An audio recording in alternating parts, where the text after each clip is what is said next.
Happy Friday. It's IB Nation Sports Talk, and it's the Rapid Fire Show. The trifecta is all here. Jesse Stiers, Vince D'Addario, Sean Stiers. Glad to have you with us.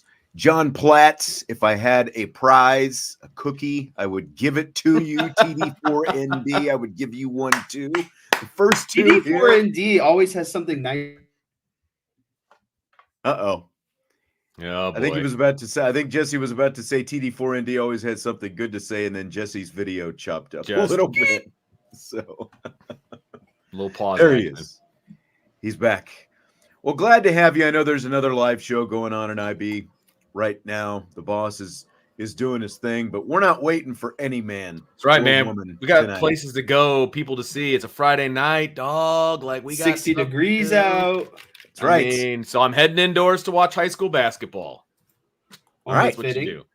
I'm not. I'm staying here, but I am leaving tomorrow to see college basketball. Early yes, you are. Noon tip-off Saturday. And before we get into that, I'll just say I got the text chain from the team operation, director of operations today, and they always send. She sends me the itinerary, when we leave, and when everything is in the trip.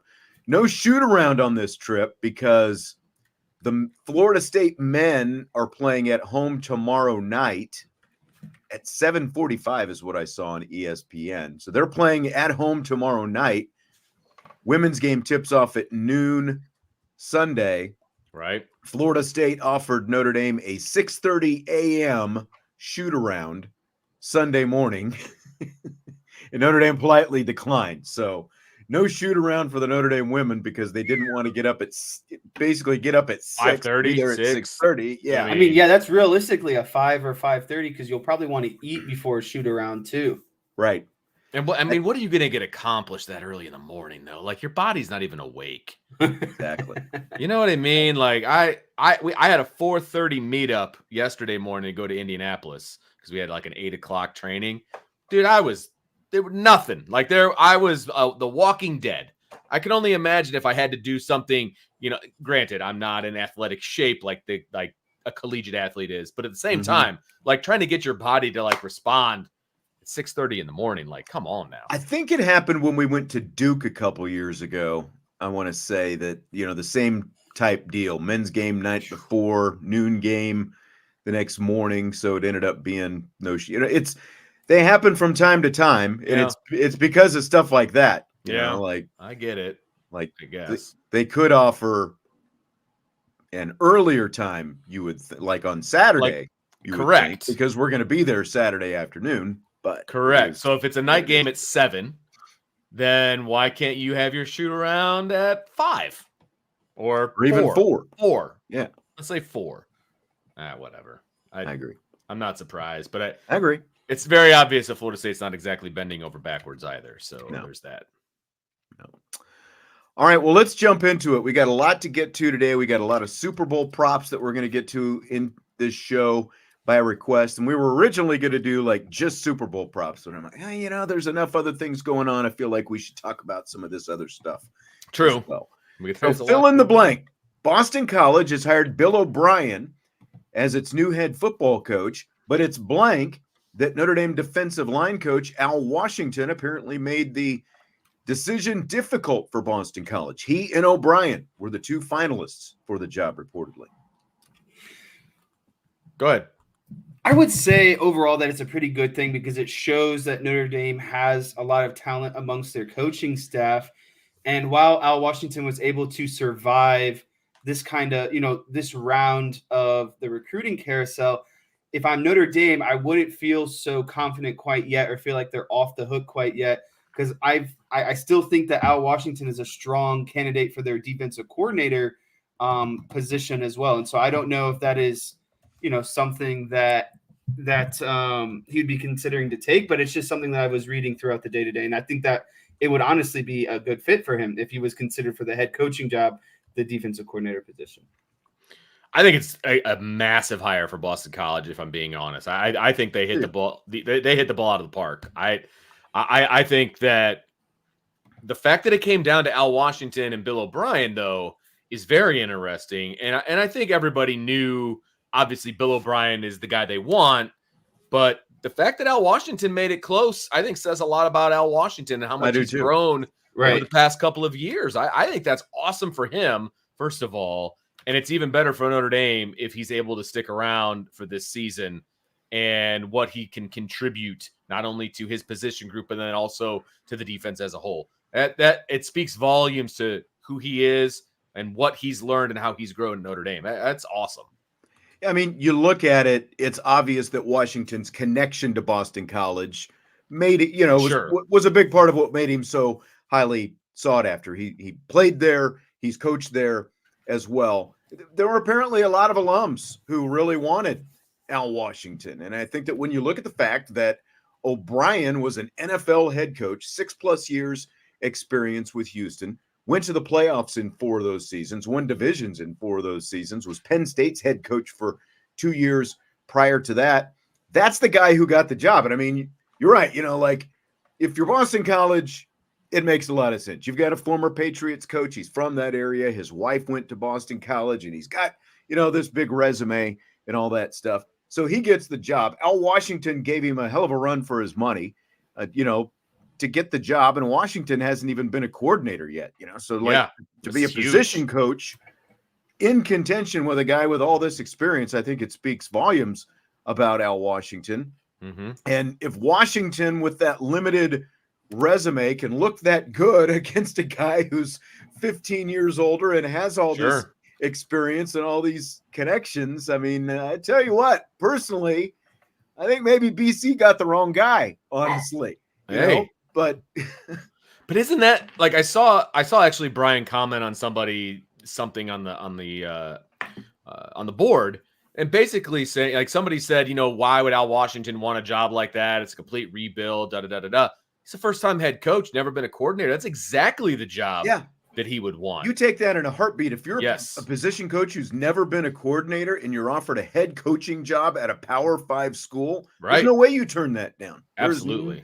Again, I've got my own opinions on how good this Boston College job is, and I guess we'll see what happens with Bill O'Brien. But and all those other things, plus the fact that he's an alum there who has also coached there before. So he knows his way around Boston College.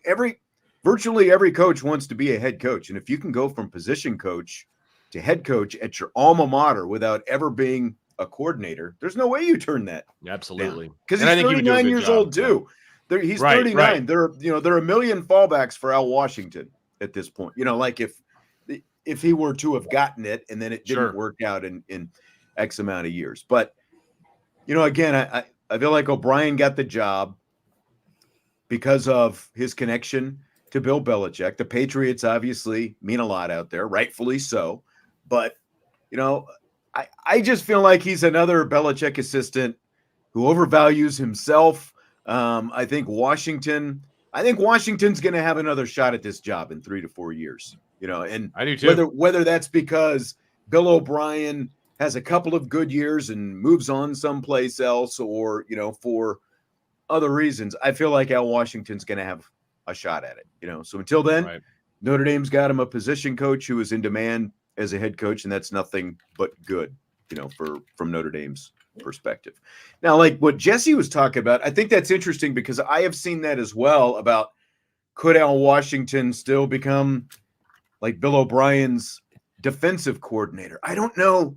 Like if you were in the running for a head coaching job, Vince, and it came down to you and whoever gets the job, and then he offers you one of the top assistant coaching positions on that staff.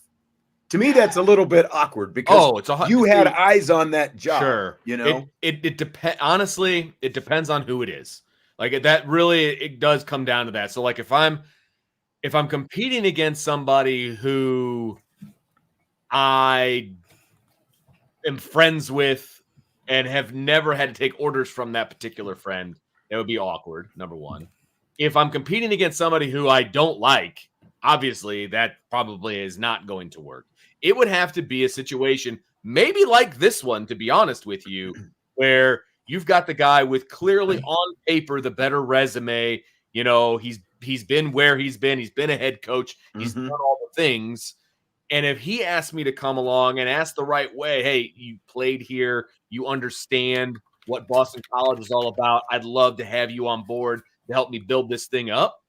I think I could get on board with that. You know what I mean? Like, I do, if it's the right combination, it can work. But I would say there's a lot more worse combinations than there are good combinations. So, like, the percentage is low, but I think there is kind of a perfect storm where it could work. But I think there's also a much higher percentage where it just would not work. Yeah. If that makes sense. I hear you. I don't disagree with that. Like, Jess, what do you think? There's a young coach that you and I have both worked with who is always my assistant coach, you know, going forward. And he's like 10 years younger than me, always been my assistant coach. If he got a head coaching job and wanted me to be his coordinator, I'd be like, I'm busy. I couldn't do it. I couldn't do it. Honestly, I couldn't do it. You know, it was hard enough having him as my principal. So I couldn't do it. Yeah, I think there's, pros and cons of going with someone like Bill O'Brien, the more experienced veteran type of guy, and then like the younger guy, Al Washington, who's never been a head coach before. But if I'm Boston College and I'm trying to stay relevant and stay current, I kind of like the prospects of Al Washington better, just because he's younger. He has more of like the college ideology, the alma mater part of it. And I just think he's more relatable and, would have better relationships with the players. And what you hear about Bill O'Brien is kind of being the cranky old guy type of guy. And so it's like, I don't know how that personality meshes well with young college players. And that's why I think Al Washington would be, and probably why, he was being advocated for, is he's younger and he would be more of a college coach. He'd be more relatable with the players. While the experience might not be there, I think you'd be willing to work with that if you're Boston College, because what have you done in the last 5 to 10 years that was really elite football? It's like you're not getting back to a pedigree. You're trying to reach that pedigree. And I think if you realize that it's going to be sort of a process, I feel Al Washington, again, would have been a better candidate because of just the stuff you hear about Bill O'Brien and, his personality wise of how he meshes, with players, coaches, etc. I mean, Matty Ice just retired from the NFL after last season. You worked for CBS this year. That the last time Boston College was anything that resembled relevant was when Matt Ryan was the quarterback at Boston College, and that's been a while now. Bill O'Brien at least gives them name recognition in a pro sports market. I don't know if that's going to amount to a hill of beans. I just realized the pun as I was saying it. But Beantown, baby. Beantown and, Hill, Chestnut Hill. Yeah, and all that. You got it. I don't know. It's going to be interesting to follow. As far as Boston College is concerned, they won because of name recognition. Yes. They've got a connection to Patriots and Belichick. But, for all the reasons that we've talked about, I feel like Al Washington, and again, the fact that it came down to like comparing resumes, there's no doubt who you hire. But the fact that that if Al Washington made it that hard and seemed like, again, when you look at the reports, like the players wanted him, there were a ton of alums who were really, in on influencing this thing, and they really wanted him as well. But in the end, BC went with they went with the PR win. Let's be honest. That's what they did. They went with they can explain this one. And they can, you know what I mean? They can explain this higher. The thing is, you're going with this, and like Jesse said, like how much is that going to matter in that Boston market if you've got gruff Bill O'Brien, who really doesn't want much to do with the media anyway? So, I mean, and I think you said it, Sean, on Monday or Wednesday. No, it was Monday because you weren't on Wednesday. That look, Boston's a pro sports town. I mean, Boston College is a distant fifth. If you're ranking the sports teams in town, right? And so they've got the 4 major professional sports out there. And I get the fact that they're trying to tap into that Patriots tree a little bit. Like it makes sense. It does make sense. I think if you're just looking from a football only standpoint, maybe Al Washington did make more sense. But I have to say, if I'm sitting in that room and I've got to try to put butts in seats and, all of those different things, I can't say that I wouldn't have gone the Bill O'Brien route as well. Right. I think the last thing I would say about Bill O'Brien and Al Washington is, it sounds kind of cliche, but like the hungrier dog is going to hunt harder. And I feel like Al Washington is hungrier at this point. And I still think like he's willing to put in the effort.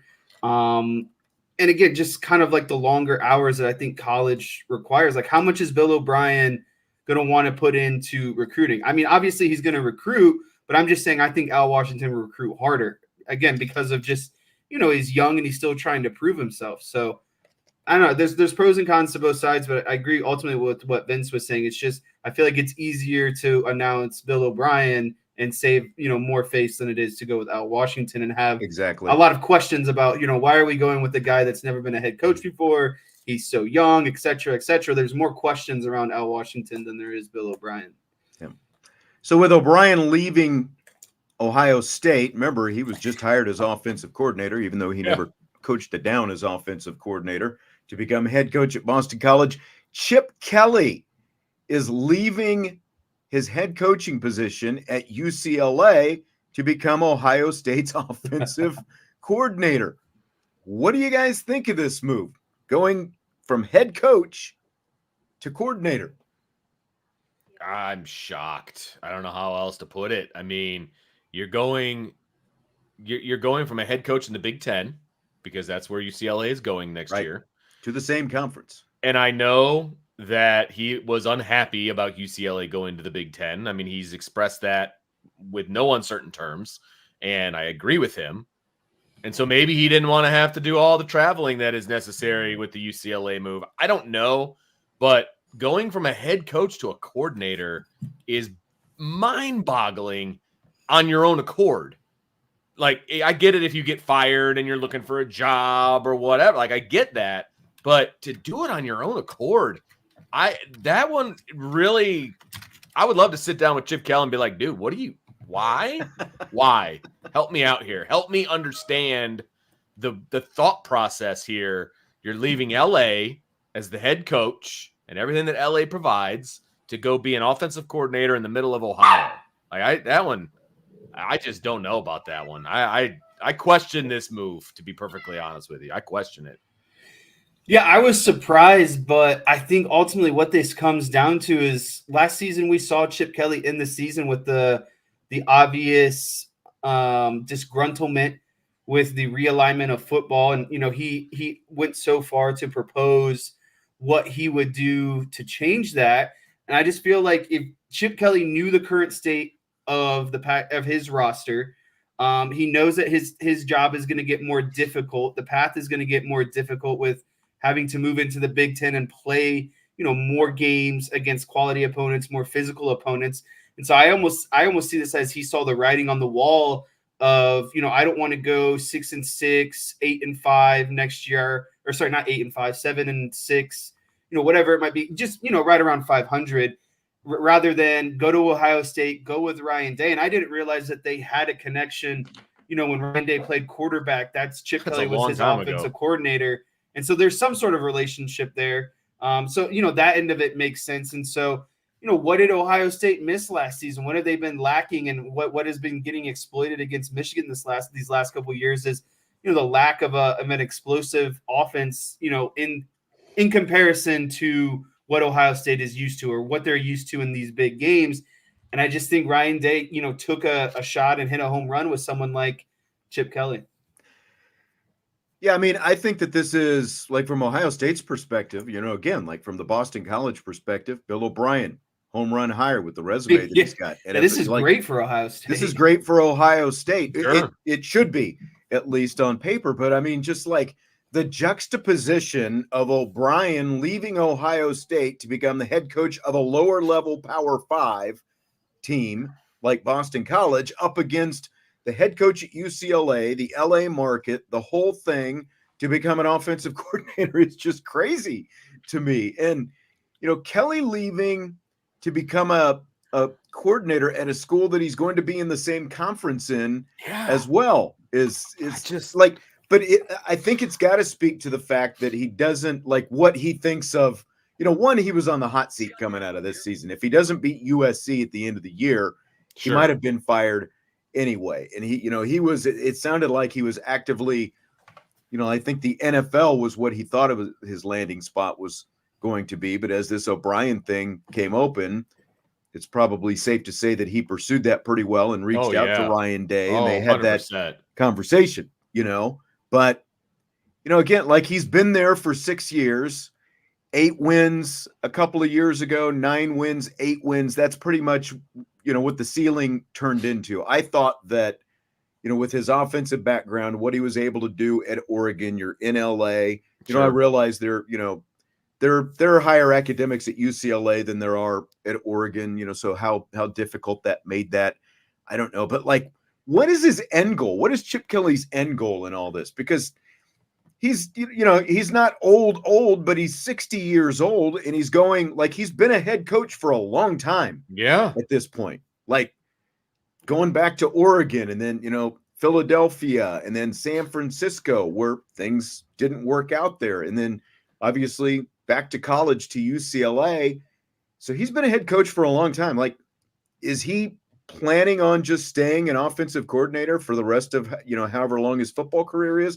Does he want to be a head coach again? Because I just can't see like where, the way college football is sort of consolidating. I just can't see where the next, move up would be for a guy like Chip Kelly to be leaving a place like UCLA to become a coordinator after being a head coach for the better part of a couple of decades now, I guess, at this point, at least. Well, and you got people saying that he's teeing himself up to take over for Ryan Day when he leaves and all these different things. I just Ryan Day is young. Yeah, I don't see that being Ryan the case. Day going? And is that really an upgrade? I mean, can you legitimately say going to Chip Kelly is an upgrade from Ryan Day?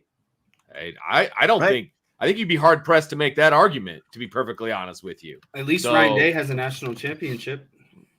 Well, and I mean, it could be an Eric Bieniemy situation as well. Bieniemy left that security blanket of Kansas City to go to Washington because he wanted to get out from underneath Andy Reid's shadow, and he thought it was going to help his career. And a year later, Ron Rivera gets fired. I mean, Ryan Day is on the hot seat too. Like, this has got to turn into a win over Michigan at the very least next year, or who knows what happens, in terms of his future there in Columbus. So it's not a slam dunk that, this turns into some big promotion for Chip Kelly. Yeah. Did you guys see that Martindale is now going to be the Michigan defensive coordinator? I did see that. Yep. I just think it's interesting, these kind of like questionable moves of, are these lateral? Are these borderline downgrade? Like, there's just a lot of weird things going around. I think Michigan's rationale was that Martindale runs a similar defense or system to what the previous two guys, Minter and what's his name, McDonald, who's now in Seattle, they both worked for Wink Martindale. The connections going back to Isn't that crazy though, that both of those guys are now, kind of above him, and he's I guess that's what I'm saying is like coming back from the flipped. NFL. Like Martindale is now back in college, and the guys that he quote unquote mentored are now, doing bigger and better things in the NFL. Here's something, and I've kind of had this on the back burner as a topic for a while. Like Mike McDonald, the guy who is now in Seattle, and Jesse Minter, who of course was the defensive coordinator. Like, when Jim Harbaugh was at Michigan, because of his brother John in Baltimore, they had this little now he's poaching guys from his own brother. Right. Well, he wasn't poaching guys; they were actively sharing guys. Like John Harbaugh, now with the Chargers. John Harbaugh would send, like Mike McDonald to Michigan. He was a position coach in the NFL. He worked for it was at least a year for Jim Harbaugh as defensive coordinator. And then Jesse Minter, in the meantime, was on the staff in Baltimore. So McDonald goes from position coach in Baltimore to defensive coordinator at Michigan, then goes back to Baltimore as coordinator again. And then basically the same thing happened with Minter. He left the staff in Baltimore to get experience as a coordinator. They were basically using this because they're brothers, to the Ravens. They're like running the same system, but they're using it as sort of a proving ground, and it worked out really well for both of them. And in the meantime, Wink Martindale has been a part of this because he used to be the coordinator out there in Baltimore as well, so it's kind of it's an interesting little, so I guess my question is, does like, does Jim Harbaugh maybe sort of keep, like an Ann Arbor pipeline going, Right. like with a similar sharing situation? Does this, like between the two Harbaughs who are in the NFL, does Wink Martindale, like, is his stop in Michigan, rent instead of buy, basically? Like, is he going to be back in the NFL here pretty soon because of those, connections that he's got? It's interesting, that's for sure. Yeah. All right, so Chris Mad Dog Russo. You know what? I wanted to go back. There was a comment or two. Where did it go? So on the Al Washington thing, Rabid Chihuahua. Rabid Nile Chihuahua. He said, is it normal for a position coach to move into a head coaching position? Since he didn't get this, and I assume he wanted it, is he going to want to get DC experience now? Well, I mean, that is a question. I mean, to answer your question, no, it's not normal for a position coach, especially one who's never been a coordinator, to become a head coach. But again, I think a big part of like, he was apparently the last time around when Hafley got the job, he was pretty deep in the mix at that point as well, and he got himself back. He's had a chance to become a defensive coordinator before at Tennessee, but he didn't take it.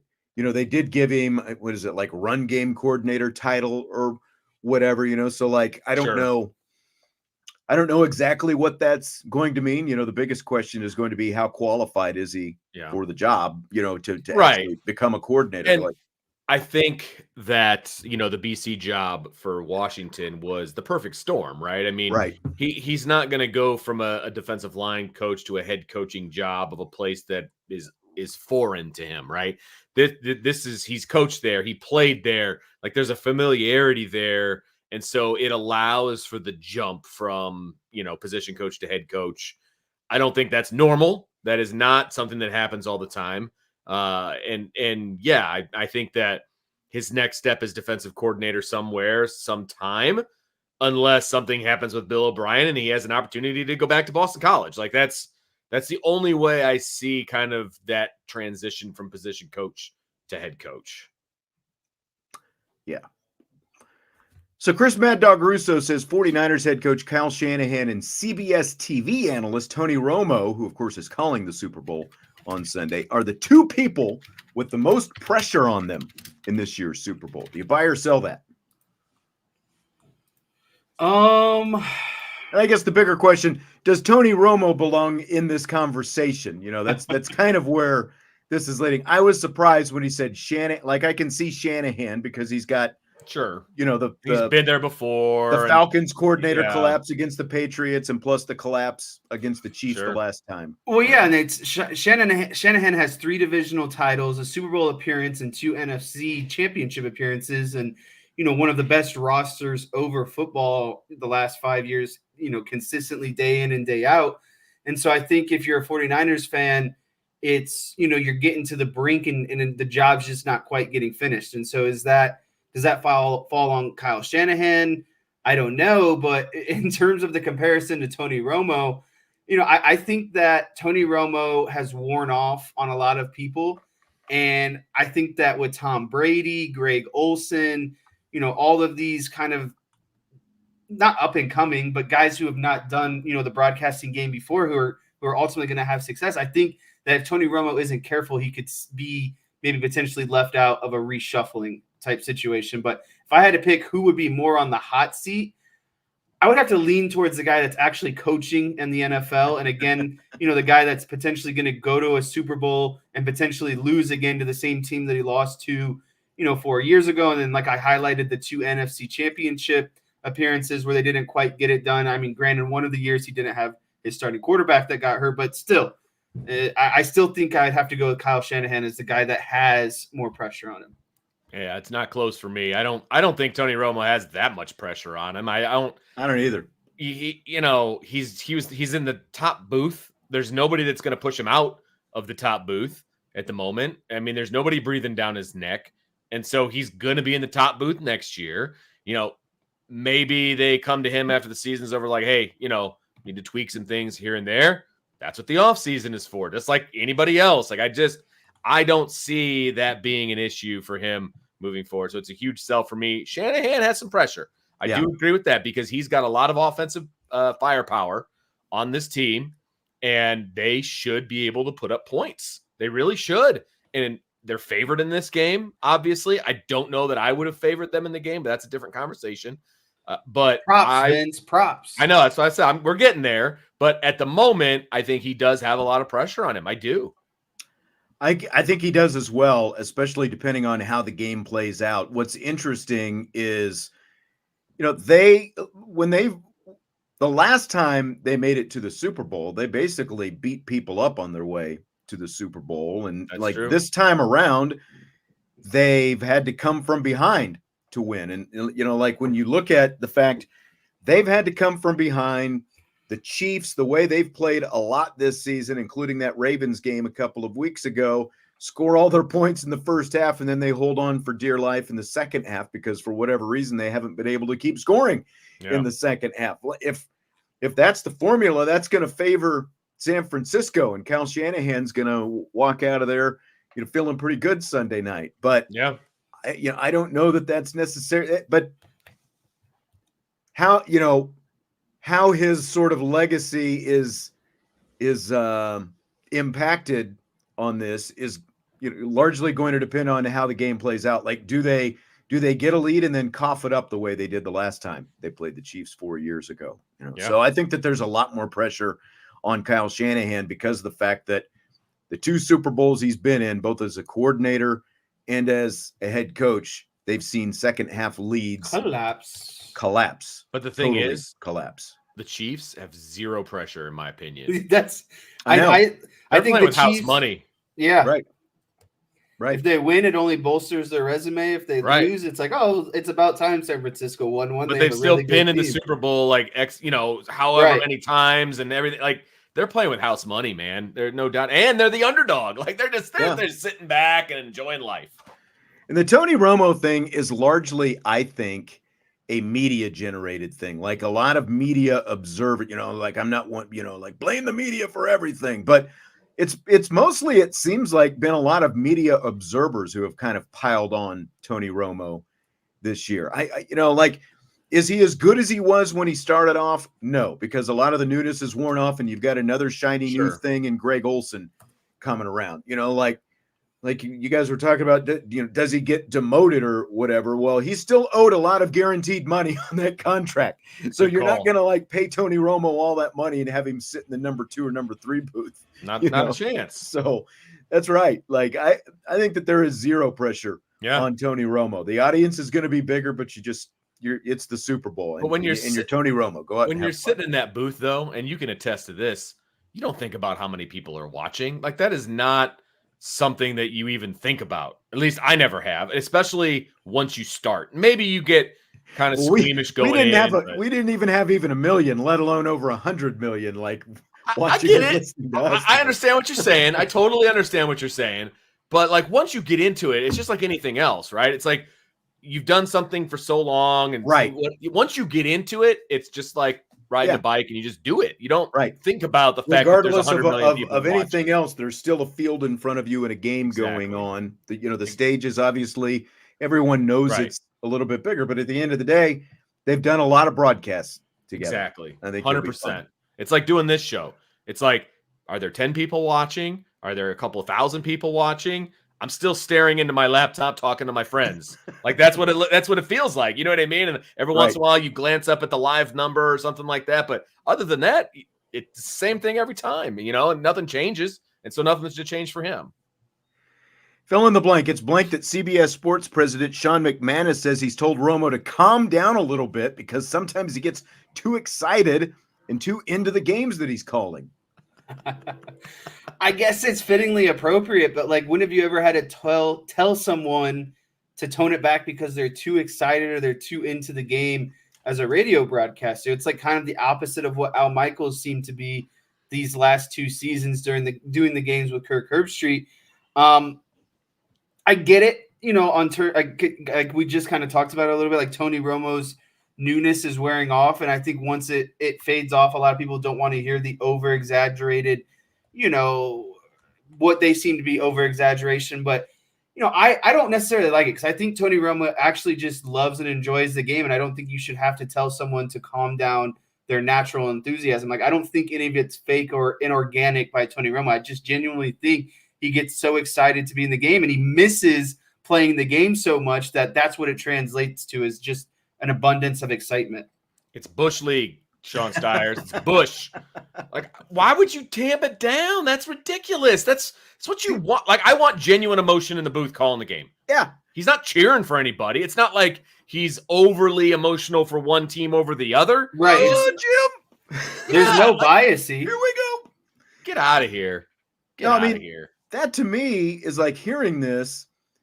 If Tony Romo truly has any issues, and it again, he has changed a little bit. He's definitely not doing any of the, Romo Stradamus predicting, but they told him not to do that either. But I guess, like, if they're actively telling him to calm down and don't get so excited, maybe that has something to do with the way that Romo is calling games. Maybe he is in his head a little bit, if people are telling him this kind of stuff now, because, like, I think excited Romo is good Romo when it comes to the broadcast. That's when I think he is best, is when he is up here and, he's just letting his natural enthusiasm and exuberance for the game carry the broadcast. That's the Romo that you want. So I would not be trying to tamp that down. Not at all. Well, I saw someone bring up a good point in the chat is, when have they ever said anything to Gus Johnson, right? Like, I feel like Gus Johnson is always screaming on the mic somewhere, and to me, he feels more embellished at times than what Tony Romo does. And that's all I'm going to say, right? Like, I'm not knocking Gus Johnson, but if you had to make a comparison to someone that was the equivalent to Tony Romo, I think Gus Johnson is a good example. And I feel like he is more embellishing than what Tony Romo is. And no one ever seems to care about Gus Johnson. Until he said the famous words. Maserati Mars. Those are the ones. I wasn't going to say it. Those are the ones. That's when he went. That's when he was on the edge, and then he got pushed off. Like, I love his emotion, and I love how excited he gets, but let's not overdo the nicknames. That's all I'll say. Jesse Anthony wants to know how disheartening it would be for you if the Niners win Sunday. I would just not want to deal with Brent Smith next week in the podcast. But I was hoping he was going to be here because I wanted to ask him how his 49ers did in the final MVP standings. So, but he didn't show up. I always have something ready for him, just like he always has something ready for me. I think we're becoming rivals, honestly. Like, this is a feud.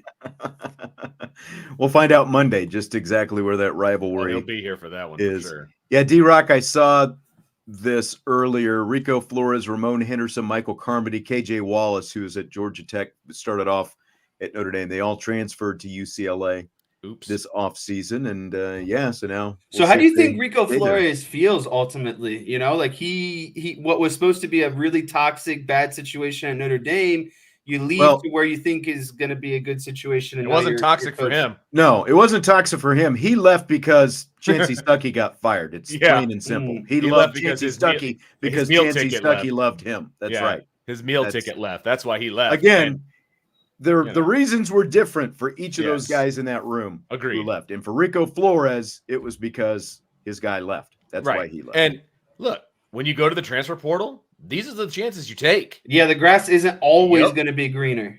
Bingo. Right. I mean, that's the chance you take when you jump in the portal. So, he did it, and now you got to reap what you sow. Maybe he's going to be in a better situation with whoever they hire. Maybe he's not. And that's what you figure out, man. Like, hey. Such is life. If you're going to make an adult decision, you got to live by the adult consequences, man. Like, that's how it works. Scale of 1 to 10, how much do you guys like Super Bowl parties?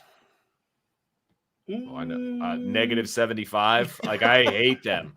All right. Hate with a passion, which is why I also hate going to somebody's house to watch a Notre Dame game. Same thing. Nobody wants to watch a damn game.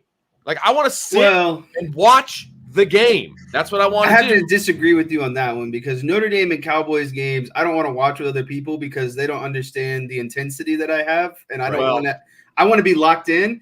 I'm more lenient on like a Super Bowl party because my team isn't playing. So like I don't You're not going to have to hear me drop F-bombs. It's still the last football game we're going to see until September, and I want to watch it. I agree with what you're saying. I'm just giving my kind of and you're going to miss it. Logic. You're going to miss it. With questions, stupid drunk people. Yeah. And no offense to the ladies in the chat if there are any. You're going to get stupid questions. Men have them too. Don't get me wrong. Like, I can't handle that.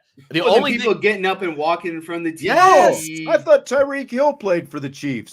No, 2 years ago. Just the dumbest. Like, well, why are they doing this or why are they doing that? Why do they call him Mr. Irrelevant? Yeah, like I don't want to deal with that. Like the only good thing about a Super Bowl party is the free food. Okay, I'll be the first one to say it. But at the same time, I will buy all the snacks at my house, and so I can watch the game. And I have purposely not looked at any of the Super Bowl commercials because I want to watch them live. That's part of the Super Bowl experience for me. I want to sit and watch the whole thing start to finish. Yeah, I can handle small gathering, but like actual party, right? I'm out. Like maybe a couple, couple extra people, couple extra couples, something like that. That is it. True party. There is no way because there is too much going on, and I'm watching the game. I don't want to converse. I don't want those questions that you're talking about. I'm watching the game and the commercials for that matter. 100%. So this question is funny because the last 2 seasons I've done like a bigger party. Last year I did more of like a closer friend party. And the first year was fun. It was a lot of what you're talking about, the bigger party. A lot of people up and down asking stupid questions. It was the Bengals Super Bowl, so you had fake Bengals fans just because we live in Ohio. Yep. All of these things. I don't like.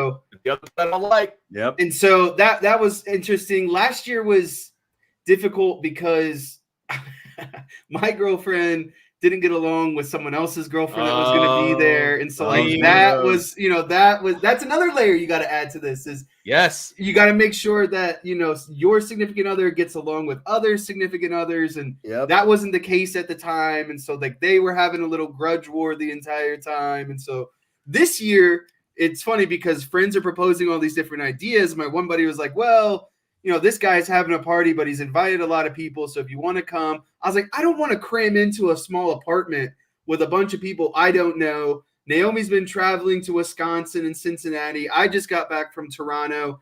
I want to stay in the comfort of my own house. I don't want to deal with going to other people's houses. I don't want to be crammed in. So I don't know if that's just because of the travel this week. I mean, that's a good point too. Like if you're hosting versus going to the party. Yes, I proposed to host. I was like, anyone that wants to come over, you're more than welcome to bring whatever you want, but I'll be in my couch watching the game. It's real when Vince is spending money and avoiding free food. Obviously, Rabid Nile Chihuahua has been around for a while. Yes. And understands what is good. Like I would not have a problem going to like a buddy's house where maybe 1 or 2 other people are. Right. That I would not have a problem, but I wouldn't classify that as a party either. You know what I mean? That's just, hey, we're going to watch a game together, that kind of a thing. You're just going to your best mate's house and just watching some football. Yeah. But once you start adding wives and girlfriends, then you get the drama. And the women only care about the halftime show, too. That's when and the commercials. And Taylor Swift. Like, that's going to be... That somebody brought that up in the chat. The Swift thing is going to be off the hook at the party. When are they going to show Taylor Swift? And then you're going to get the oh my gosh, stop showing Taylor Swift. And then you're going to get the anti-people that are like, how can they keep showing Taylor Swift? Like I don't want to hear that either. Like I think they said that she was on the TV for 49 seconds in the AFC Championship game, and people are flipping out. Like. It's okay, folks. Like, you can't even pee that fast. Like, it's 49 seconds. Get over it. Jeez. I think the bigger question, too, is when are we going to be allowed to have Monday to be the national holiday that it deserves to be? There should be no work. It needs to be Saturday. There should be no work. Night. That's right. Super Bowl Saturday. Yep. Does it look – okay, so then the thing is it a bad look to take that Monday off? Because everyone knows why you're taking that Monday off, right? Like, see, it depends. It depends on your job, frankly. Like, is your job dependent on like other people? Are they having to do stuff for you because you're not there? I see. You know what I'm Who's saying? absorbing that work? Yeah, like, do you want to be that guy, or do you not care about that? Like, if you think that person's a jack off, then yeah, take that day, man. But like, if you respect your colleagues and you don't want them to have to pick up your slack, you got to pick it up and go into work. We're all going to endure this thing together. Yeah, man, absolutely. Yep, because everyone wants to be off on 100%, 100%, and you can just suffer together. Like, it's all good, you know. So yeah, just all depends. It's day to, like when I was a teacher, you just get a sub. Taking Monday, no problem. You know what I mean? But now, imagine that sub getting the call, being like, "Hey, you got to work today." Yeah. Hey, that's your problem for being a sub, okay? But like as a dean, there's only 3 of us for 3,500 kids. So if one of us is missing, then you know that's they got a third of the equation. Exactly, and I already know one of us is going to be gone on Monday, so it's already down to 2, and I can't leave my guy hanging and make him down to 1. So I'm going in. So last year's Super Bowl had a record viewership of 115 million. Wow. What do you think that this year's is going to be? Oh, it's way higher. I think it's going to be way higher. And it is the Taylor Swift effect. It is 125. That's going to go up. So yeah, I adding 10 million. Yeah, that's probably about right. Yeah. Yeah. I'm at least 123, I think. Ooh. I can see 120. 10 million is a lot. Are we doing Prices Right style? Like we don't want to like go you over? can't go like you can't go over? Yeah. I'll take 25 million and 1. That's my favorite part of that show. I know, right? And then they win, and you just see the people like glaring at him, like you MFer. Hey, there's strategy involved, man. Big Lick says 130 because of Swift. I don't know if it gets to 130, but are you really bringing in 15 million new viewers? I mean, it's possible. Don't get me wrong. It's definitely possible, man. The Swifties are. I've seen on social media like people getting. It's like a Taylor Swift, party. Like they're having Taylor Swift themed Super Bowl parties. Yep. Those people are going to tune in. Speaking of, did you guys see the Brittany Mahomes stuff? She's going to be part of Sports Illustrated. I did. She's getting. I just saw that. A little bit of the spotlight back. Yeah. Because she was like the quote unquote like cute blonde that was involved with the Chiefs. Bold move. It is a bold move. It is a bold move. She's been Brittany Mahomes for a few years, but I think the Taylor Swift bump. That's what I mean. I think the two of them been hanging out recently. Taylor's like, you know what, girl? Yep. You look good. You need to get your spotlight back. I mean, I'm serious. I think that. But the thing is, to me, and like I'm not saying like this is a potential weird conversation, but like if I'm Patrick Mahomes, the last thing I want as an NFL quarterback is that kind of material out and about for like. Like other players are going to be saying stuff. Your teammates are going to be saying stuff. He's going to be hearing it like every time a defensive end is breathing down his neck. She's in a bikini. It's not like she's in Playboy. Like right, but it is the swimsuit edition for a reason. It is. And I've seen some of the pictures. There were a lot of moms and grandmas who boycotted Sports Illustrated simply because, it was bikinis then too. You're not wrong. But you know what? If I was in Patrick Mahomes' spot, and people are going to start giving me crap about how hot my wife is. That's what I mean. Ultimately, it's a compliment. Okay, man. Like I get to go home to that. I got bigger things to worry about. Yeah, and here's a touchdown pass. Like I don't know.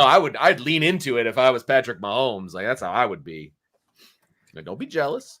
Super Bowl prop bets. I don't know how long we're going to go with this. We made it 49 minutes, and we haven't even talked about the prop bets yet. I know. Let's go. This was going to be the original whole This was going to be the original show until we had like other stuff come up. So let's just start off with the Drew Tranquil stuff. I went on FanDuel, and there's a lot of like individual defensive props. Like I'm shocked that there is a prop for like there's prop for most tackles, most sacks, if the player will have an interception. Drew Tranquil is not on most of those right now. A lot of other players are. I found 3 props for Drew Tranquil. He has plus 2,500 odds to record the Chiefs' first sack of the game. Ooh. He has plus 9,000 to record the first interception of the game for either team. And he has plus 2,700 odds to have the most sacks in the game. So those are the 3 that I could find for Notre Dame alum Drew Tranquil. Looking at those 3, I think 2 that I'd get rid of 2 immediately. 2 I wouldn't touch. One would be most sacks, and then to have the first interception. I think if there's one that you would want to, potentially dabble like $5 in, I think to record the first sack of the game is something that would give you the best odds out of those 3, just because I think the Chiefs will work in different pressure packages that disguises Drew Tranquil as in like a 5-man, pressure or, something like that. And I can't guarantee that the Chiefs are going to have a lot of sacks, right? So I don't know. I think your best bet is Chris Jones or Drew Tranquil. And to get, to get Drew Tranquil at such high odds, it would be worth putting $5 on. I wish there was like a going to lead the team in tackles. Like I would that's jump on that. There is a prop for that, but again, Tranquil is not listed. There's at least 10 guys who have odds on that. Tranquil is one of the top tacklers, if not the top tackler for the Chiefs this season. I don't understand why maybe they didn't want to mess with it. Could be. That's what none of these are obviously all that enticing, but they're not enticing because they're they're so high. I mean, those odds are so crazy. Because they're probably not going to happen, right? So, but of the 3, I would take first sack of the game. What the heck? Why not? I mean, he's a guy that I would definitely trigger to get after. Purdy and knock him off. Like I think the defensive strategy in this game is to get Purdy uncomfortable, right? And part of that is going to be kind of sicken Drew Tranquil on him. So I throw a couple dollars on the plus 2,500. Why not? I'm leaning toward the first interception of the game. Wow. Again, I'm not going to go crazy with it, but I mean, you got plus 9,000 odds on that thing. That's a lot. I mean, a dollar wins you 90. I know. That's exactly right. Yeah, that's a good call. Exactly right. And, so why not just throw, a couple bucks on that and see if it hits? I think he's got as good a shot of anybody because it's totally random, in terms of betting on who's going to get the first interception anyway. So you get that kind of value there. You think about it, what you're assuming with plus 9,000 is that's only going to happen 1 out of 9,000 chances, right? But there's 11 players on defense, and you can really get rid of 4, the defensive linemen, because they're never going to catch most likely an interception. So really what it comes down to is 1 out of 7. And so instead of 1 out of 9,000, 1 out of 7 is 15% chance. And so, I mean, if you're looking at it in that perspective, that's a big jump, right? A 15% jump compared to a 1 in 9,000. I mean, if you really think anyone can get it, it's worth it. You talked me into it. I mean, look, he got his hands on a couple balls at Notre Dame. See, there you go. You go. The Rabid Now Chihuahua over-under on Swift sightings and over-under how many times she is mentioned during the game. This is one thing I found. Wish they would have had some.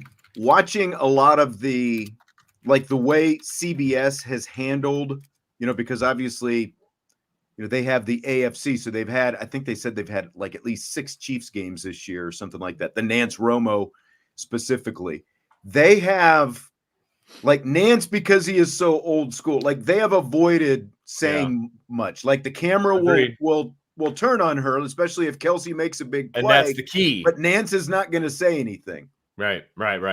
And Romo doesn't go, "Oh, Taylor's happy," anything like that. They really they turn the camera there, kind of let the video tell the picture speak for itself. Yeah. And that's it. So I don't think they're going to mention her very much. I think you're mostly it's all going to be if Travis Kelce does something big. That's when you're going to see that Taylor Swift and the rest of the Kelce group. It'll be at least 5 times, by the way. Mentions or sightings? Sightings. I go higher. I'm taking that hard over, because they're going to show her pregame. They're going to show her if he does something, and they're going to show her postgame. So that's at least 3 right there. If they win, they're going to show her postgame. That's true. So I think it's going to be over that number. I would probably put it at more like 8 or 9. Mentions, though, I think it's going to be low. I would take the under. I would take 3 or 2 even. At the most. You know what I mean? At the most. Yeah, I agree with that. I'm going to go sightings. Give me a solid 6. I'd go 6 or 7. I'd set it at 6. 6. That's where I would be at. I think that's a good number. Taking the over. I don't think they're going to go crazy on it because, again, they've been very Sure. The only question is going to be, because it's the Super Bowl now and you've got more than quadruple, even, the biggest audience Right. that you usually have for a playoff game. People are going to Are they going to do it a little bit more Yeah. because they're going to want to see her? you've got people? Do you who are want gonna to be appease? I mean, if you're the specifically NFL, do you want to appease the Swifties who are tuning in just because they're, you want to fulfill that hunger that a certain group of people are only tuning into for one reason? They could care Right. less about And the by the football way- game, but they want to appease those extra 10 to 15 more million viewers that they're going to get. By the way, apparently, because I've looked, and there are no actual props that you can bet on Taylor Swift on any of this stuff. Apparently, it's illegal in the United States to bet this kind of stuff. But we do have, at the end, we've got some Swift themed, like they came up with names of different props that are actually game props. Yeah. Oh, I got you. Kind of fun. Like Yeah. related around her songs. Yes, See, like, 'cause I they think- use the name of her I songs as the gotcha. name of the prop. Yeah. And then And they had a it's couple on things under it. DraftKings. Like an example would be like, oh, I'm feeling 22. Will Christian McCaffrey have 22 receiving yards? Do you want me to just do those right now since we're on the subject, or do you want me to save them? I just want to throw out there, I'm not surprised that they made it quote unquote illegal, because the director in the truck can 100% influence that. Yes. And if you're showing Brittany Mahomes because she's in the Yeah, SI that's true. swimsuit issue and Taylor happens to be in the shot, does that count? You know what I mean? Like, there's just so many, you could, if you're the truck guy, man, hey, give me 10 grand. I'll make sure the over hits. You know what I mean? Like, Mhm. you don't be surprised that would have happened. You know what I mean? Like, Right.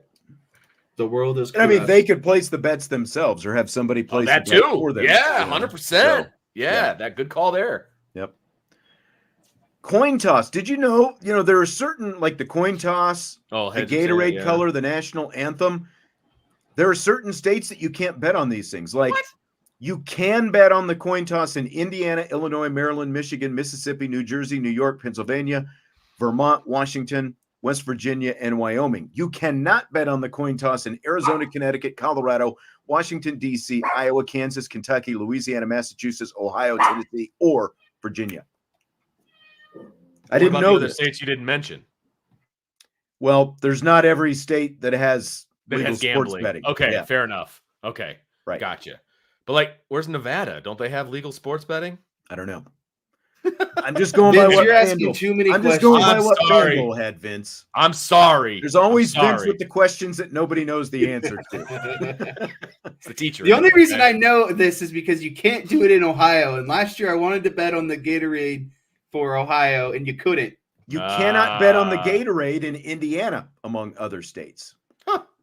I guess what's the threshold? What determines what state can do this and that? I don't know. There's some I don't Poindexter sitting in an office who's making these decisions.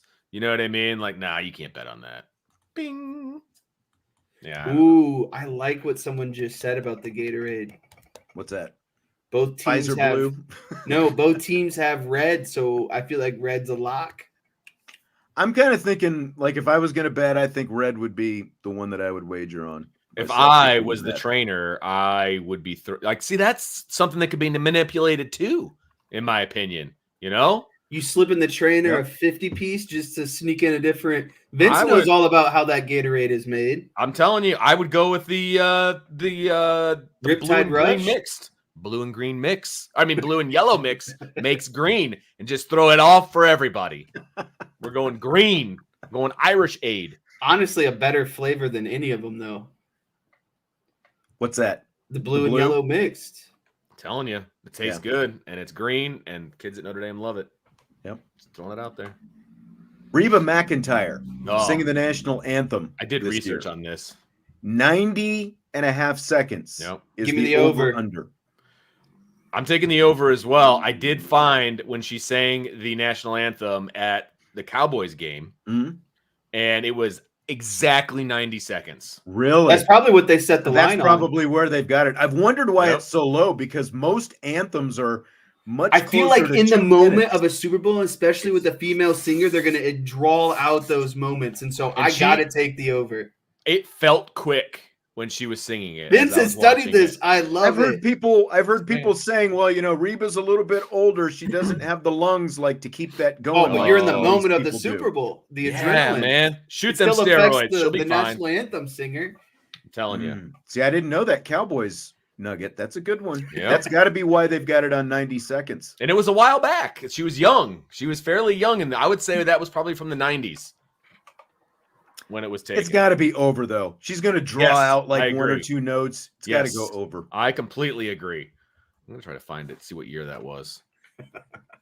But yeah, I looked it up. Let's see.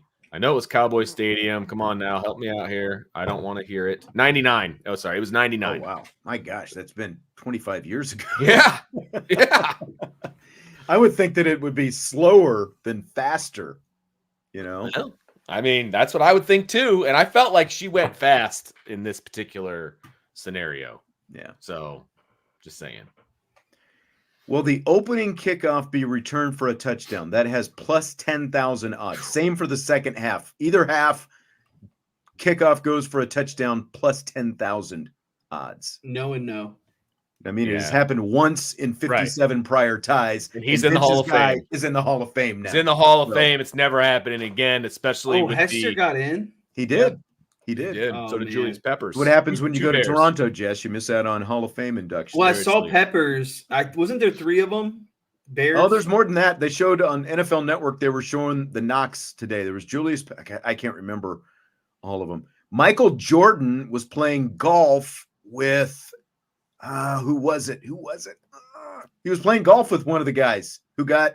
When It was they told him? Mathis. The Oh, Colts. Robert Mathis? Robert Mathis. Yeah.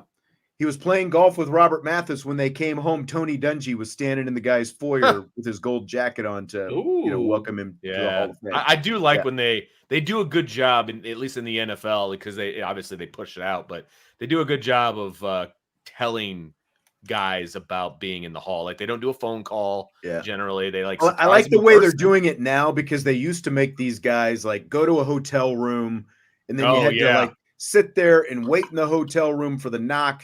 And a lot of times it never came. Yeah. And then the guys are basically traumatized by this whole experience being locked in a hotel room That's messed and not up. getting into the Hall of Fame. And then you got to That's talk messed about up. it for the next year. Yeah. So I didn't know they did that. That is ridiculous. That's so messed now they're up. surprising these guys at home. I think it's really cool the way I they think do it. that's cool. I think that part is cool. Not to get off on a tangent, but You're about to.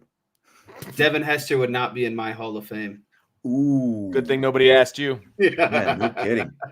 He's the greatest return man of all time, Jeff. Like he's If you're even the greatest greater at than, your position. Yeah, but you Coach only have Prime. to. You'd only have to execute 5 plays a game. Okay. Considered to like Are the DHs allowed in the 70 Baseball Hall of Fame? But he also played Yeah. an above average, well above average in the secondary still as well. Like he's not as good as a defensive back as he was a return man. But I think that when you're the best return man of all time, to have the record for returns for touchdown, and you're also a full-time defensive player, I think that warrants. I just said it feel like earlier he's this got- week, Vince. Vince, I was here trumpeting Devin Hester. I said he belonged in the Hall, and he got in. So now we got to do something about Ed Too Tall Jones. That's my project. Ooh, nice. I like that. I need to start writing some letters to get Too Tall in. I like that. I like it. He's one of those guys, he was still playing when they weren't, sacks weren't an official statistic. So his official sacks total is fairly low, but big impact player for the Cowboys in the 70s, the Super Bowl teams. Okay. Will a kickoff or punt be returned for a touchdown? Yes has plus 980. No, minus 2,500. Oh, jeez. You win nothing. I mean, the kicking game, as far as returns are concerned, is just so devalued these days that I just don't see it. I don't see it. That's why the no is such terrible odds, because it's not going to happen. There's too many fair catches. There's too many just kicking it out of the back of the end zone. It's just not going to happen. I'm not wrong though. That's the Salty's right. issue. He's so right. Salty is right. Imagine someone only having to do 5% of the work, but gets 100% of the credit at the end of the day. DH. Yeah, but like I had something so smart ass I was going to say, but Are there any fullbacks in the Hall of Fame? are there any kickers in the Hall of Fame? Yes, and there should be. I believe I feel like kickers have more impact than punt returners. Yes, of course they do, because they score lots more points. But the point is, a kickoff return or a punt return can completely change the dynamic of a game. You can't deny that. And having a weapon like Devin Hester completely changed games. I guess I could see that side of it. Even when he wasn't scoring touchdowns, he was still setting up Field the position, offense, yeah, 100%. setting tone, momentum, etc. And not only that, but forcing punters to kick away from them and doing all these different things. You're in the mind of the opposition when stuff like that. See, he's so wrong. He just bailed. he just left. He just left. Just left the room. Love it. I'm guessing his quality internet dropped since it's 6:08 now. Right on time. Right on time. And he's back. Hey, there he is. Browser All right. just rebooted on me. So How about a couple props we can actually maybe kind of Yes. put some thinking into? First quarterback to reach 200 passing yards. Mahomes is minus 142. Purdy, my document corrected it to Purdue, but it is Purdy is plus 116. So Mahomes is the favorite to get there first. I don't think I can disagree with that, because I'm not even completely sure. I think it might take Purdy until the fourth quarter to get there. Let's put it that way. I agree, because he's got McCaffrey. Yeah. And the only way the Chiefs are going to win is if they just feed Travis Kelce and Mahomes gets him there. So I agree with you. I would take Mahomes on this one. I would take Brock Purdy just because of the better odds. I still think it's a 50-50, and I think it's going to come down to ultimately the game plan. And I think the Chiefs have been relying more on their defense, and I think that you'll see Isaiah Pacheco run the ball a lot, especially early, because I feel like that's what's been gashing the 49ers defense recently. I think Aaron Jones did a good job against the Packers, from the Packers did a good job against the 49ers. Then I thought Gibbs and Montgomery did a good job for the Lions of gashing the 49ers. And so I think they're going to come out in more of some run-heavy looks to start. And I think that the 49ers are going to naturally pass the ball more. So I just think because of, again, it's almost more worth it to go with the better, the more advantageous odds in a 50-50 situation. Good analysis. Good analysis, Jess. We can't take that much time on every one of these, though. No, I know. Start to remind me of someone else I know with explanations. So, most quarterback passing attempts. Purdy is plus 205. Mahomes is minus 260. Again, not again, I guess. You're right. I think Purdue. I think Purdy is really good value on this, because same thing here, because they're going to get down. He's going to need, because of the whole long-winded explanation, Jesse just kind of gave there. I think Purdy. I keep wanting to say Purdue, but because again, my document autocorrect. Purdy is the best value on this at plus 205. I see that. Anyone disagree? No, I see that. The odds aren't high enough for me to take it, though, because I don't think it's going to happen. So I would stay away from it. So you think Mahomes is going to have more passing attempts? I do. I think it's going to be more there. Are you keeping track? No, I'm keeping track of mine. I'm reminding myself what I'm betting here. Oh, I see. Jesse, what do you think? I'm going Purdy. Okay. I think he's going to have more passing yards and more passing attempts. Ooh, wow. Yeah, I think so too. But the other, I do think so. 49ers first drive. Will it end in an offensive touchdown plus 240, field goal attempt plus 400, punt plus 110, or any other plus 500? Vince, go. Field goal attempt plus 400. Okay. I think they're going to run it right down the Chiefs' throat, but they're going to stiffen in the red zone and force a field goal. Okay.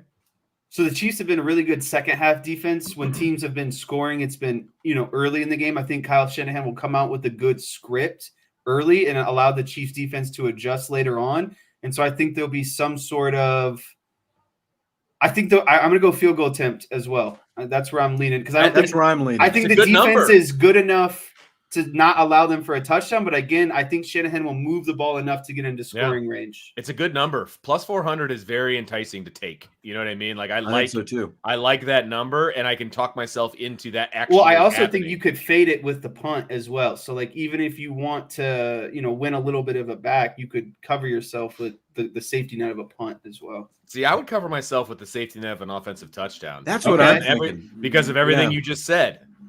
Yeah. Yep. I think because it's like I'm on the fence, like because I could see them, coming out. It looks great right away. They punch it right in. Yeah. And then maybe they're, they go off script and the offense doesn't click quite as well. The rest, very similar to Baltimore actually in the AFC Championship game. Yeah. But what about the Chiefs? Offensive touchdown is plus 260, field goal attempt plus 390, punt plus 105, any other plus 500. I'm going with another kick, but I'm going with a punt this time. I just their offense hasn't been fantastic early on in games, and it seems like it takes a minute for them to get kind of dialed in a little bit. So I'm going with punt. I'm going with another field goal attempt. I think that they're going to move the ball. I don't think there's going to be because at the end of the day, both these defenses are good, but I still think they're going to move the ball. And again, I think Andy Reid's going to have some nice scripted plays. But ultimately, they're not going to get it all the way there. I think both teams are going to settle for field goals on their. Jesse, do the math here real quick. If I bet $5 on each of these props, like what, do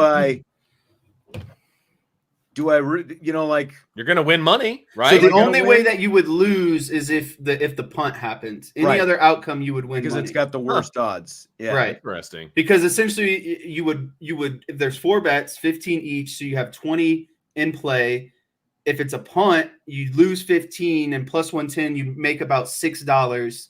So your net would be like a $9 loss. But any of the other results, that $5, like plus 400. That gets you up to 20, and then you'd break even, or no, you'd gain $5 because you'd lose 15 and make 5. So really, if you put 5 on all of them, and anything but a punt happened, you would make money.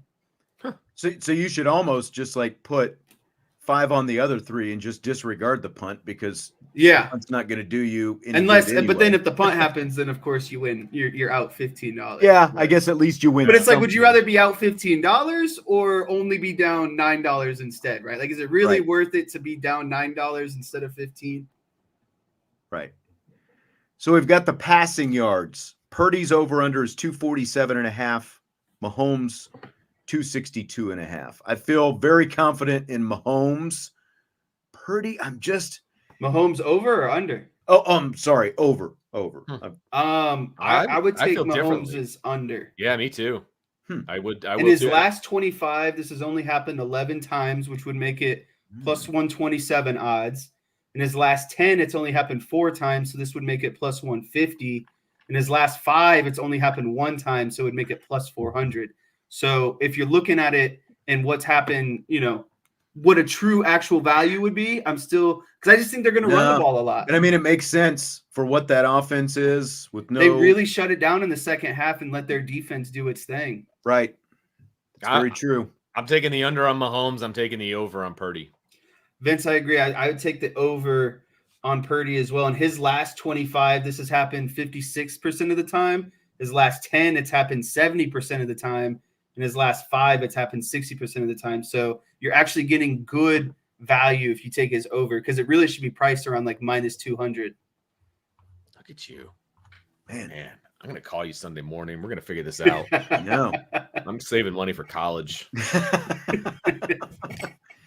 A player to score 2+ touchdowns. I think it is like 5 of the last 6 Super Bowls, I believe. A player has scored at least 2 touchdowns in a game. Kelsey has plus 550 odds. McCaffrey plus 225. Kittle is plus 1,500. Pacheco plus 450. And Deebo Samuel plus 1,200. That is to score 2+ touchdowns. 2+. I'm going to go Pacheco. I think that this offense is going to move the ball downfield. And when they get into the goal line, they really like Pacheco and Kelsey. And I think the obvious answer is Kelsey. And I think what you can do with Pacheco is work him out of the backfield, like that Jabron Payne play that Hartman threw a touchdown to him during the season, where you're just leaking a back out, maybe something like that. Or maybe he lines up in the slot because of emotion, because who knows, it's Andy Reid's offense. But like, I think Pacheco definitely gets one. I don't think McCaffrey, if McCaffrey gets two, I think the Chiefs lose. And so I don't think that's the route. I don't think that's the route I'm going to go. So I like Pacheco here just because I think they're going to get down the field into the goal line, and he's going to be what punches them in. So just my opinion.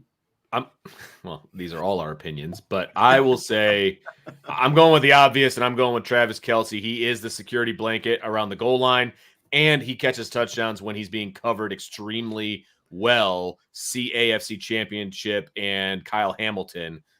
I'm taking Kelce. Yeah, I think if I were going to bet, I'd have to put this would have to be Kelce as well.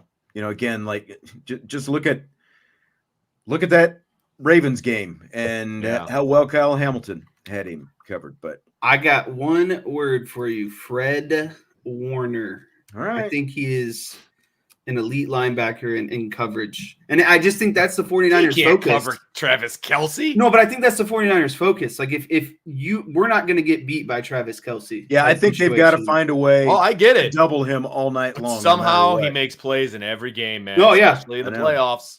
I mean, a lot of what they do averaging is a touchdown a game. A lot of what they do is improvise. It's not even necessarily a called. Yeah, when Mahomes starts rolling out, he just settles down. And somehow Travis Kelce ends up wide open. Yep. Every time they're off script. Like, why? It's like, oh, don't worry about 87. He's good. Like, no, he's going to be open and he's going to catch a ball. So I just, in the regular season, I wouldn't touch this. But in the playoffs, I mean, I'm going with them. Literally, people were writing off Travis Kelce and talking about, all the Swift stuff, and his attention is in the wrong place, and he looks like he should retire, and all this different stuff, and they hit this stretch of the playoffs when it matters. Exactly, he's just beating Gronk records. Yep. Will there be a scoregami in the game? A scoregami is a final score that has never happened before in an NFL game. Plus 2,500 odds on the scoregami.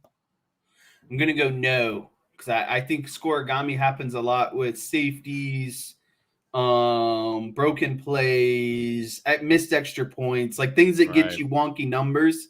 Right. I don't think those are going to be happening in the Super Bowl. I'm surprised the odds are only plus 2,500. Yeah. It is as rare as it is. Like, I would need to see what the I'm possibilities would be. Trinkle interception before I take scoregami. That's for sure. Agreed. Oh, 100%. Yeah, 100%. Patrick Mahomes total rushing yards over under 26.5. It's a big over for me. It's a huge over. Especially because I think their run game is going to be critical in this. And so, Patrick Mahomes, anytime a pocket breaks, that he could get that in one run, to be honest with you. 100%. So I think he's going to have 2 or 3, maybe 4. And usually when he's running, he gets like 10 plus. So that's kind of how I look at it. Yep. I agree completely. Because he finds a way to get yards with his legs and pick up first downs and some things. It always seems in the big moments too. Yes. Right? Like and he's third and long. Yeah. He's not a runner like a Riley Leonard, for example, but he's dangerous with his legs though, especially when he gets outside the pocket. So yeah, that's the over. And remember last year he had an injury in the Super Bowl. He still was running that's right. And he still hit the over. So there you go. Brock Purdy's total pass attempts over under 31.5. The under has hit in 13 of his last 15 games, including the NFC Championship. And they were playing from behind in the NFC Championship game. So based on the numbers, I've been listening to Jesse. So based on the numbers, taking the under. Yeah, I'm taking the under on this one as well. In his last 25, this has only happened 6 times. In his last 10, it's only happened 3 times. I just don't think it's priced right. It should be kind of like a plus 250 situation, and that's not worth it. So I'm going with the under on this one. I'm going under as well. Christian McCaffrey 18.5 total rushing attempts, 90.5 rushing yards. I'd love to take the over on both. I'm going to go under on the rushing attempts because I think I have to as well. I think that's a lot. too many. That's a lot. Because that's especially this day and age. They're not playing with the lead the whole game. Well, what you got to recognize too is his play when McCaffrey's on the field. It's not always a designed run when he's getting the ball. There's the chance of the 3 to 4 passes he's going to catch as well. So I think that takes away from his. I think Christian McCaffrey has a total count of plays, and it's not strictly rushing. And so I think those passing plays take away from his rushing. So I'm going to take the under on this one. I'll take the over on the yards though, and I think that there's a good chance that he cracks this thing and gets the bulk of those yards early. Yeah, I could see that. But I think he goes over, and I know that according to Sean Steyer's notes here, the Chiefs haven't allowed a 90-yard rusher in 15 straight playoff games. That streak ends Sunday. Ooh, I'm going under. I'm gonna bet on the Chiefs. Okay. I'm going under, and it's because of how I think the game script is going to go. Yeah. McCaffrey, 35 plus rushing yards in each half, has minus 110. Pacheco, 30 plus in each half, has plus 200. They really like McCaffrey to kind of go nuts in this game. Vegas does. I don't think I like either one of these. I don't either. I don't know. I don't either. I hate halves. I hate half numbers. I don't like McCaffrey. I like Pacheco's because I think I just think the Chiefs will run in the beginning, they'll pass in the middle, and they'll end with the run. And so I think that there's a chance of I don't think I would bet either one, but I think Pacheco has a better chance than McCaffrey, surprisingly. DK just always spoiling the fun. What are the odds on these guys getting injured? I mean, I don't plan on getting injured at all. Right. But, I mean, we'll see what happens. Quick run to the fridge might happen. He's talking about us, right? All right. I got a lot of these specials here. And are there any that stood out to you guys? Because I don't think I want to go through all of these. Yeah, they're very interesting with the combos. Go ahead. No, as I say, the combos are very interesting. Like the Mahomes Purdy rushing yards, I thought was interesting, and I also like the Kelsey Kittle combo, like the two Kelsey tight ends. And Kittle to combine for 200 plus receiving yards has plus 750 odds. That's a lot of yards, man. But yeah. I would be tempted to go there, but I wish it was more like 150. Like 200 is a lot. On that list, there's only one that would be worth the value of potentially messing around with. And the one that I like the best is any non-QB to throw a touchdown pass at plus 3,500. This is the Super Bowl. You have two creative minds on offense with Shanahan and Reed. I think that especially in Super Bowls, you're expected to maybe see stuff. And we've seen it before, like the Philly special. I'm pretty sure the Bengals did a throwback play at one point. Like, I think you're going to see a non-quarterback throw the ball. And I think you see more gadget plays in the red zone. So I think if you're looking for one with a lot of value, something to put $5 on, and that's the list, that's the one I would go with. It's not a bad one. So, yeah. So any non-quarterback to throw a touchdown pass is plus 3,500. I mean, you get a lot of value at it, so you don't have to put a whole lot on it. It's still pretty rare that it happens. Like a pass attempt, I can see, but the actual throwing of the touchdown. I'll tell you what, though. Sure. Kelsey to score a touchdown in the first 10 minutes of the game. Also likes that one. That's what he's done in the last couple games, too. At plus 1,000, there's some value there. Because it's not first touchdown score. It's just you have to score in a certain time frame. Right. Which is obviously that's not the whole first quarter. So you're basically two drives, maximum maybe you 3. get 2 drives. You know what? I'd throw a couple bucks at that one. Yep.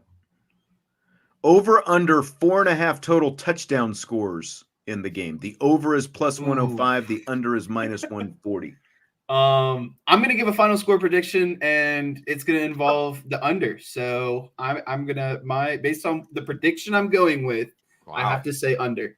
I don't think there's going to be a lot of points I think it's 2 touchdowns for each team, and then whoever makes the most field goals after that wins the game. Yeah.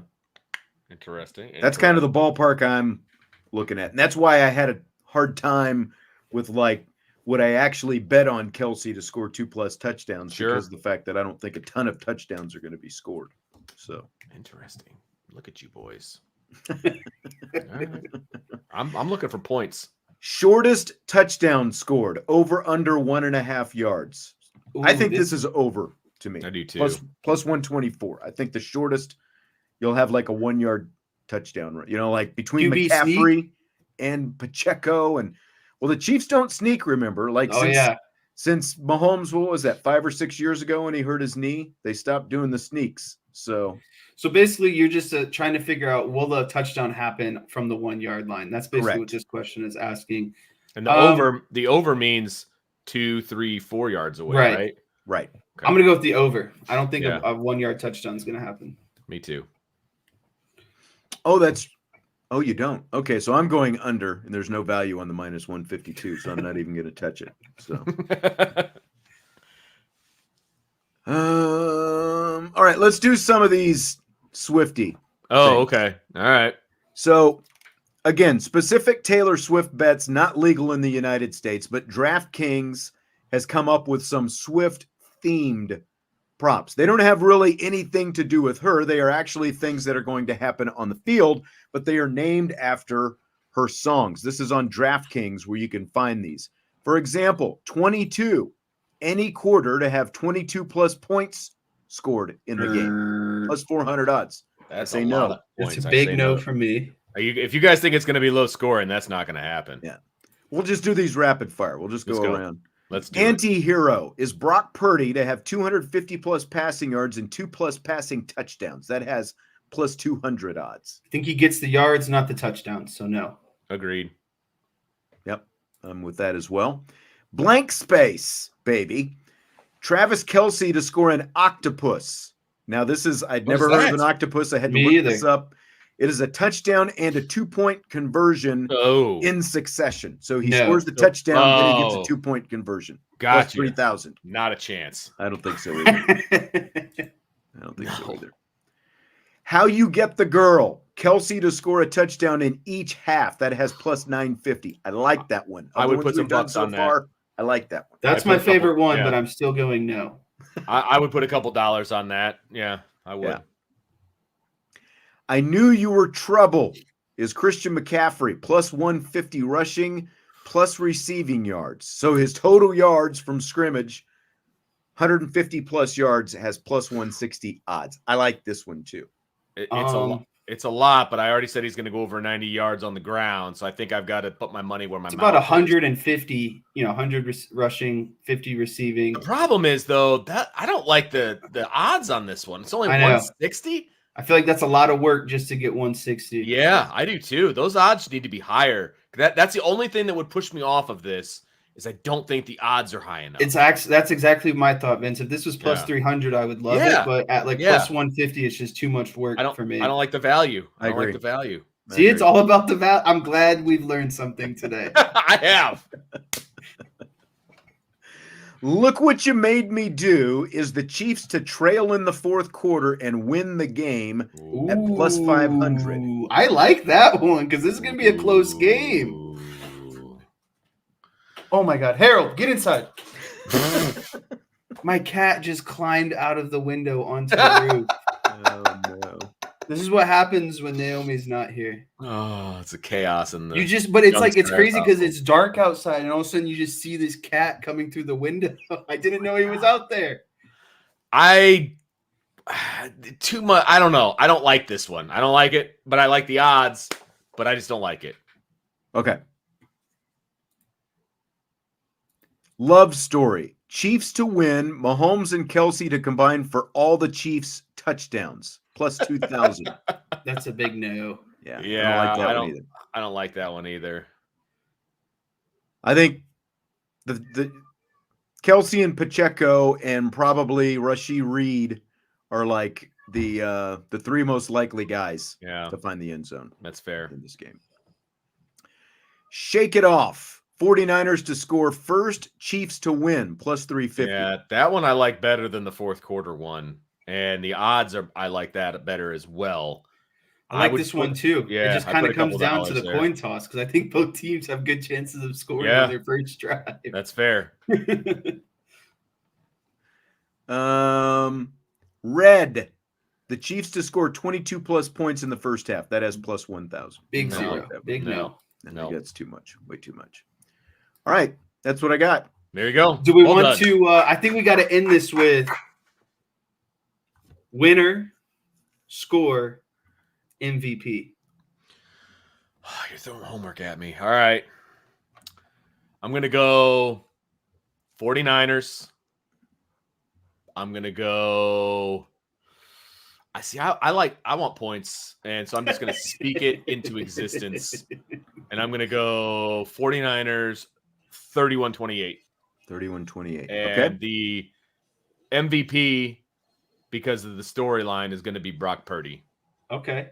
Even though I think the argument is going to be that Christian McCaffrey deserves it, but Brock Purdy gets it.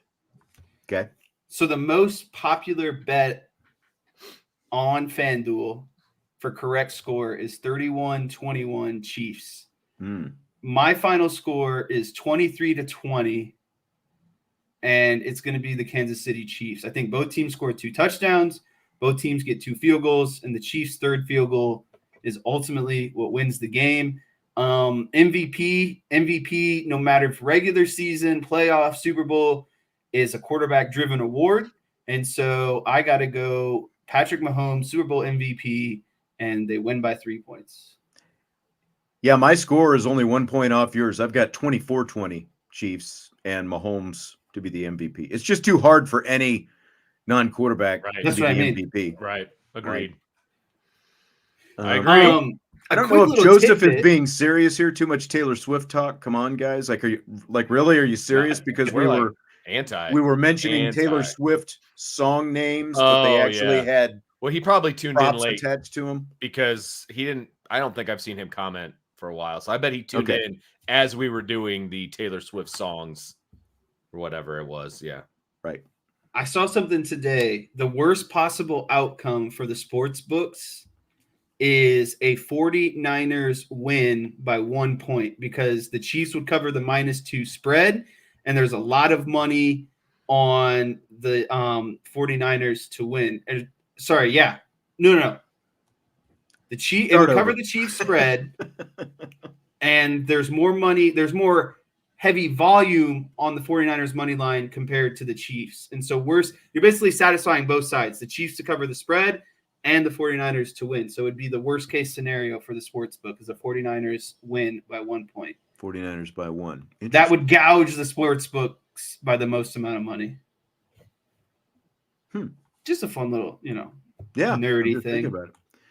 By the way, if Anthony is still here, thanks for the super chat. Appreciate it as always, Anthony. There's a couple women's basketball questions. We'll address them Monday. We'll see what happens Sunday. Yep. I'm not going to base everything on what happened last night. It was a crazy game, Smart.